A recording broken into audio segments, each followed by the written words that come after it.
Sheikh Imran Hussein, it's Friday the 8th of February. The world seems on fire, and there's a lot happening in Tunisia, Egypt, Syria. Can you bring us up to date? Give us some perspective. Since last we spoke, Morris, the events in Mali are now emerging as we suspected that it would. One more time, Muslims who are of the Salafi or the Wahhabi branch or sect of the faith have been taken for a ride. They were armed, they were trained, they were financed, and they were sent on this expedition, this fishing trip into northern Mali. They were portrayed as Islamic militants. In other words, the image of Islam which is being portrayed is one which should terrify the rest of the world. That if this kind of people were to take over the world, what great danger would there be for mankind? And when they had beaten their drums sufficiently, then a compliant president of Mali turned to France, as perhaps was prearranged. And France was able to intervene, and the white man came to save Africa. And so colonialism was turned on its head. And now Western civilization has been portrayed in a positive light for the rest of Africa. And the media is going to drum this into them, television and radio and newspapers, that had it not been for France, had it not been for the United States and other countries which intervened to help France, the implication or the result would have been that the menacing face of Islam would have established itself in Mali. And that would have been a precursor for what would have come for many other countries in Africa. This kind of portrayal of Islam is absolutely essential for Israel. If Israel is to wage the wars that I've been saying for so long, that Israel will have to wage, if Pax Judaica is to replace Pax America, Israel will want a casus bellum. Israel will want to be able to wage her great wars and yet portray herself and portray the Western world that will be supporting it, NATO, as defenders of freedom and saviors of mankind from an Islam which is menacing mankind. So it was a propaganda bonanza, what has occurred in northern Mali. And once again, the Salafi version of Islam has been taken for a ride, and they have embarrassed us. They are a people who have eyes and yet do not see. They have ears and yet do not hear. Not all of them, but these who have been at work in Libya. And as a result of their work and the intervention of their friend NATO, now the Libyan government is gone and NATO is in control, essentially in control, in Libya. And they're doing the same thing. I call them Dajjal's warriors. They're doing the same thing in Syria. These are people who are being nurtured, they're being financed, they're being trained, they're being armed to act as guinea pigs, to fight NATO's war for NATO, and to advance the agenda that Israel is advancing, so that Israel can wage her wars tomorrow to save the world from Islam. That's my initial analysis of the events of northern Mali. The second thing that is important is that the war in northern Mali has already spilled over into Algeria. while Algeria has not been a model state, the government of Algeria has not been a model government. It has been complicit in many things, of which Pakistan is also complicit, and Egypt is also complicit, in renditions, for example. Yet the government of Algeria and the people of Algeria have shown themselves to have a certain kind of independence and a certain kind of originality of thinking. And they have not been camp followers of the Zionists, not Algeria. And Algeria has been courageous enough to establish a friendly relationship with Iran. Algeria is taking a chance in doing this, pursuing this independent policy and not being a camp follower of the Zionists. And that is that she exposes herself to be targeted. And this is what's now happening. And I think many, many Algerians recognize that the next target is Algeria. But I am hopeful. I'm hopeful that the land and the people who fought France and fought France courageously until France had to withdraw, battered and beaten, France had to withdraw. Such a people are not likely to allow themselves to be recolonized so easily. And so the Western world has a fight on its hand if it seeks to use the events in northern Mali as a toehold with which to enter into Algeria, to destabilize Algeria, and to impose once again a neo-colonial regime on Algeria. It's a huge country logistically, Algeria. I don't know how it could monitor its borders. It also has been accused of assisting France in this onslaught on Mali, and it's even been accused of giving France the money to wage the war. The President Hollande was in Algeria 2 weeks before the war started. The manner in which the Algerian army, the Algerian armed forces, put down the armed hostage-taking in the south of Algeria meant it emphasized that they did not care how many had to die, but they were not going to allow themselves to be taken for a ride. That's a positive sign. The British and French and people were quite taken aback by the Algerian response in the way that they were not consulted. So it was indeed a mark of independence. They're a very difficult people, the Algerians. When I meet them face to face, they get very emotional, and they're a highly charged lot. But the West seems dedicated to destroying all tribes and culture and traditions, and Algeria is a target, therefore. That's a universal policy of the Gog and Magog world order, that they want to bring about one godless global melting pot. I saw it in New York. I saw everything being mixed together in one melting pot.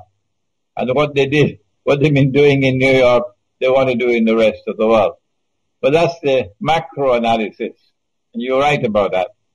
But I say to you, Boris, that I am myself surprised that I get more emails from Algeria than from any other Arab country. I was educated in Islam in Pakistan and for 1 year in Egypt.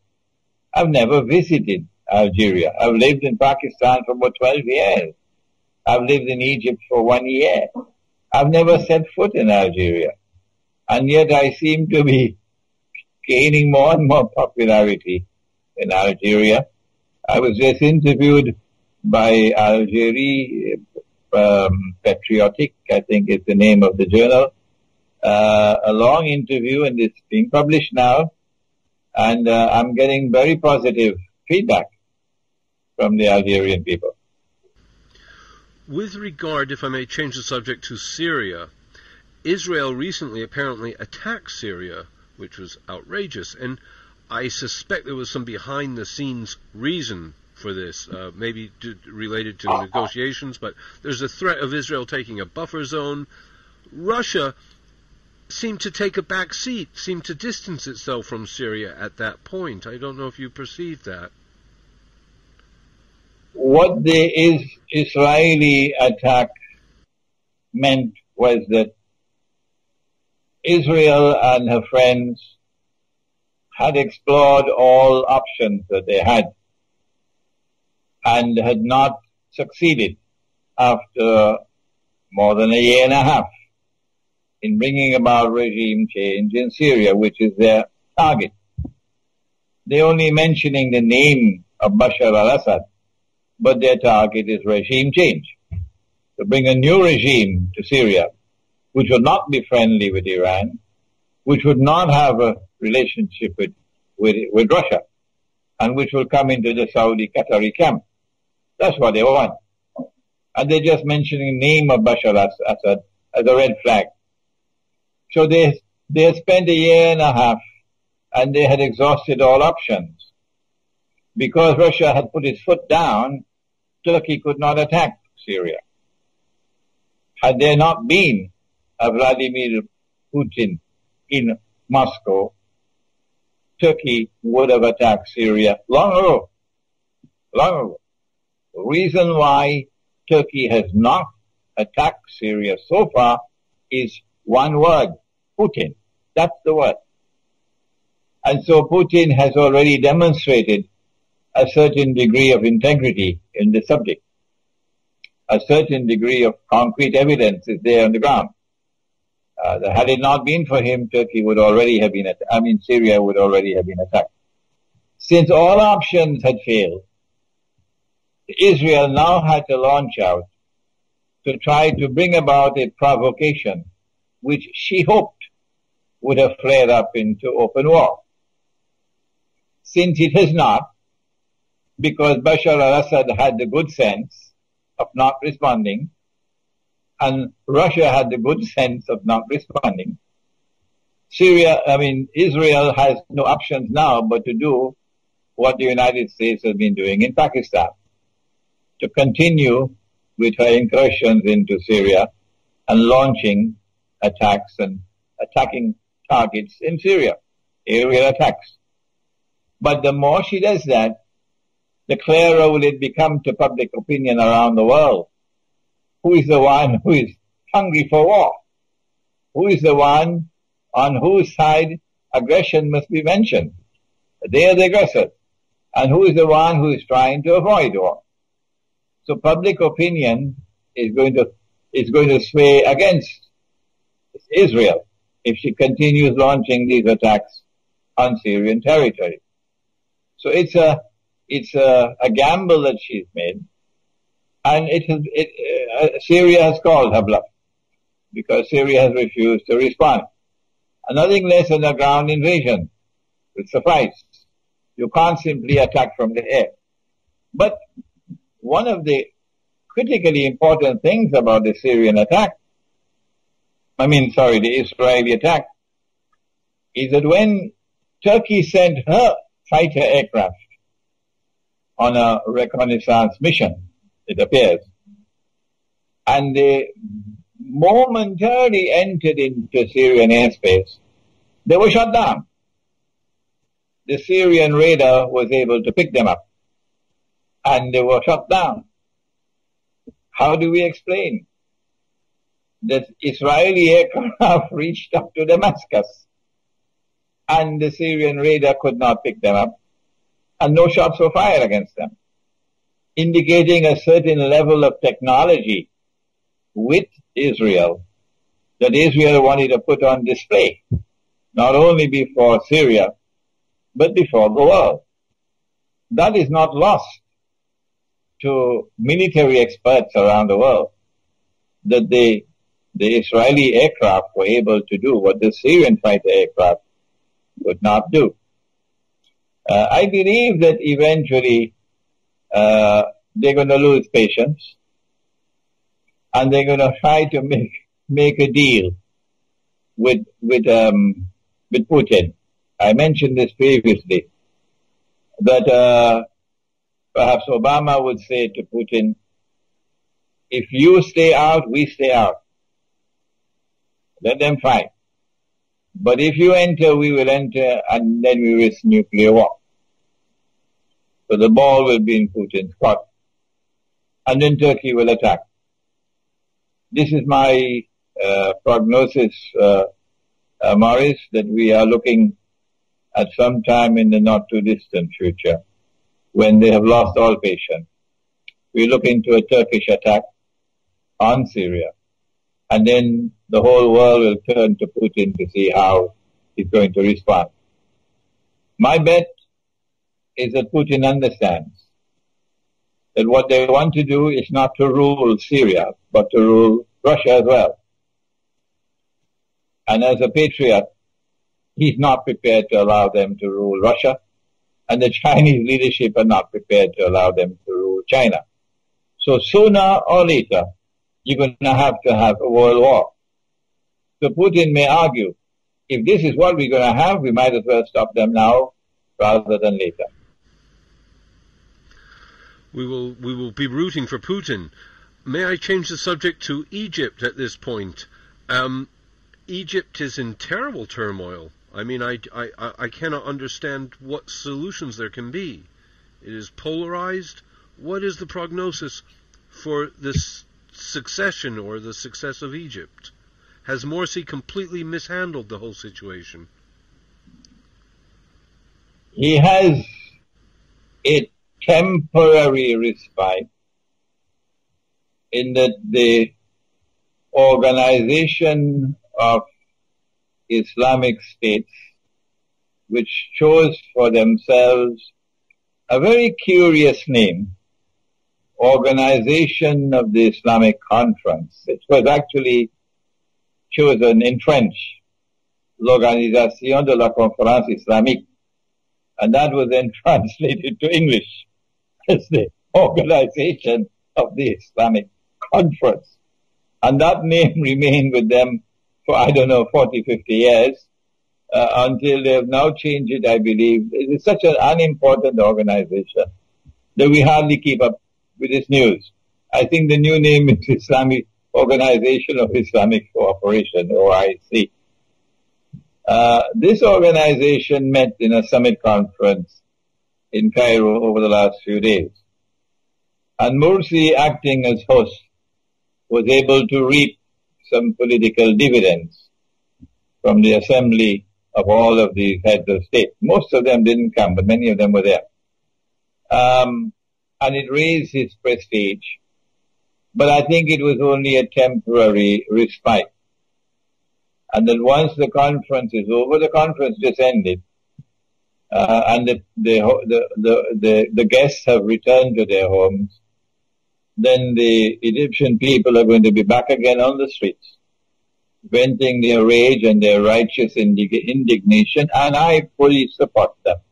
I fully support them. That what the Ikhwan al-Muslimun did in Egypt was what we may call a faux pas. They made a terrible blunder, an absolutely terrible blunder. And the blunder is of such magnitude, Morris, that I don't think that Morsi can survive in Egypt. No. Ikhwan will have to choose a successor to Morsi. Morsi may be able to return to the United States and be successful as an engineer. But I don't think he has credentials anymore to rule over Egypt. No. Because the mistake was so monstrous of pushing through that constitution over the heads of the Christians who opposed it, not having the good sense to patiently negotiate, no matter how long, and try to arrive at a consensus, which is what Prophet Muhammad, Allah's blessings be upon him, did.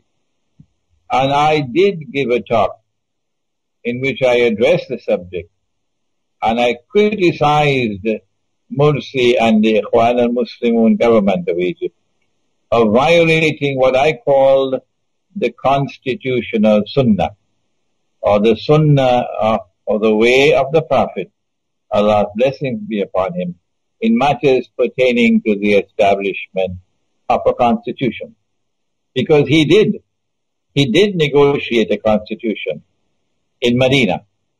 And he spent something like 7 months patiently negotiating, not only with the pagan Arab tribes, but with a large number of Jewish tribes who were there. And you had to negotiate with each tribe, because the tribes, even the Jewish tribes, were at war with each other. And this is what he did patiently over 7 months. And at the end of it all, and without the glare of publicity, without a constitutional conference being organized, he was able to secure a consensus, an agreement of all the tribes. And that consensus became known as the Mithaq of Medina, or the first written constitution in the world. This is what Egypt needed. But the Ikhwan did not have the intellectual leadership. They did not have the capacity to turn to the religion of Islam for guidance on such matters. And so they have made a terrible blunder. What's the way forward? I don't think there's any option now, but that Mursi has to step down. And Ikhwan has to fire the advisors who led him down that path.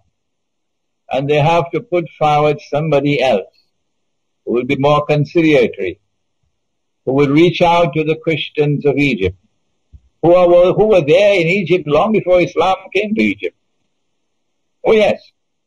And don't forget that Prophet Muhammad, Allah's blessings be upon him, married a woman from their ranks. A Christian Egyptian woman was his wife. And he had a son with her. And that son's name was Ibrahim. And that child grew until maybe age 2 or 3, until the child died. And then he left word, the Prophet did, that we must be kind to them. For they are our kith and kin. Be kind to them, the Coptic Christians, said the Prophet, because they are your kith and kin. And so the way forward, and I'm sure that Mursi is not going to like this, but I hope that Ikhwan is listening to me. The way forward would be that Mursi be asked to step down, and that Ikhwan puts forward someone else. I don't know what's the constitutional mechanism for it. You'll have to look at the Egyptian law. And Ikhwan puts someone else who has more wisdom, who has more patience, who is more conciliatory, and try to build the unity of the Egyptian people. What Ikhwan has done is to divide the Egyptian people as they've never been divided ever before in history. And what a great achievement for Ikhwan. To divide them as they've never been divided ever before in history, when the imperative of the moment is to unite them, to form a solid wall against the enemy.